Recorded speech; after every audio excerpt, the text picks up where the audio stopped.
Throughout history of humankind, many people have been known for their contributions to society or nations. Some people ruled, others created, and even some others were able to be part of a change. All these people should be accredited for what they've done. But sadly, we live in a world of men, where men have always been part of what is said, done, and thought to people. This is the reason why so many women have not been acknowledged for their contributions.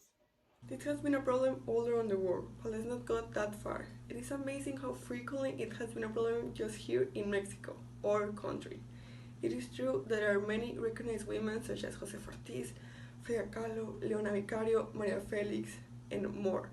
But think about all the women back then who missed the opportunity of receiving education, or that were forced to be a mother, or just repressed for not being a man. Thousands of women could have the opportunity to give their best for our country, or maybe they did, but no one accredited them. Due to all these facts, it is important to recognize women in Mexican history. Not only women who stood up in war, but also women that even from home were making a change. From daughters to mothers, nurses, and even workers, these women had their way of being so important to the modern Mexico, and no one really talks about it. If someone should be proud of all the achievements Mexican people have accomplished, it's women. Nothing could have kept going back then, and even less now that the women have more participation on other things besides the house and children. Women back then raised all of our current leaders and capable workers, and women nowadays are part of all those current leaders and capable workers. It's amazing how women has been progressing and being here throughout the years. And there could be no more honor for all those strong women who gave everything for society than to give the modern women what they have been deserving for so long. With all that being said, my partner Rocío Zawada and I, Ailyd Sánchez, would like to give a recognition to all women by mentioning some important contributions, unknown facts, and women Mexican history has had through the years.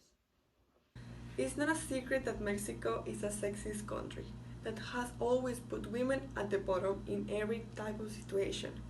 Women throughout history have been fighting to make a change, to represent themselves as something more than just an object, which is what society has always put in our minds, to stay quiet.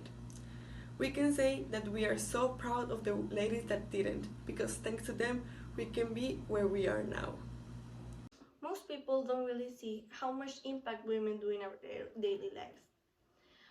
Mexico has a population of 125 million of people, of which 52% are women. That means that for every 96 boys, there are 100 girls. It is not easy to speak out about something you don't agree on or about something you want to make a change on. But fortunately, throughout history, we have seen several women that have had the courage it takes to raise up and change things up. So right now, we can have so much opportunities that they had at the time. One of the most emblematic women that started fighting for women's rights was Sor Juana Inés de la Cruz. She lived between 1988 and 1995, which was the colonial period when society was completely patriarchal. During this period of time, women just had the minimum rights. They didn't have any access to education. They had to be married and stay home to either serve their husband or be part of the church. Sor Juana was a really smart girl and established a whole new different perspective. She always wanted to learn more. That's why she became so popular. To receive education, she had to dress up as a man, which was worth it because she did so much to her literature that created a role to follow for other women about how we shouldn't stop doing what we love just because men won't let us.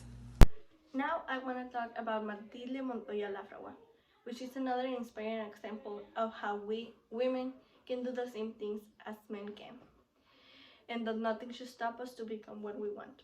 She was the first Mexican woman to graduate as a doctor, even in times when everyone thought women should not get close to science. People tried to discredit her and didn't validate her subjects, but this clearly didn't stop her, since she proved everyone that women can graduate in a class full of men. Her intellectual activity was not only reserved for science, since she also participated in many famous feminist groups such as Asociación de Médicas Mexicanas, el Ateneo Mexicano de Mujeres y las Hijas del Anáhuac. Josefa Ortiz de Domínguez, better known as La Corregidora de Querétaro, and Leona Vicario were two of the most recognized women during independence, thanks to their contributions by supporting the movement. They gave information from the capital to the leaders, reason why they were captured. Without them, maybe the independence, which is still celebrated, wouldn't exist. They always wanted freedom, and this was the moment to make a change in the time they were living. Normally, when we think about independence, we give most of the credit to the main leaders, which are obviously men.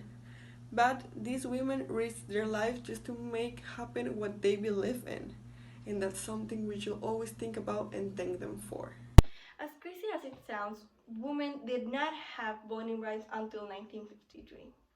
Due to more than 20,000 women gathered in Park March 18 in Mexico City on April 6, 1952, to demand what the then candidate for presidency, Adolfo Ruiz Cortines, had promised them.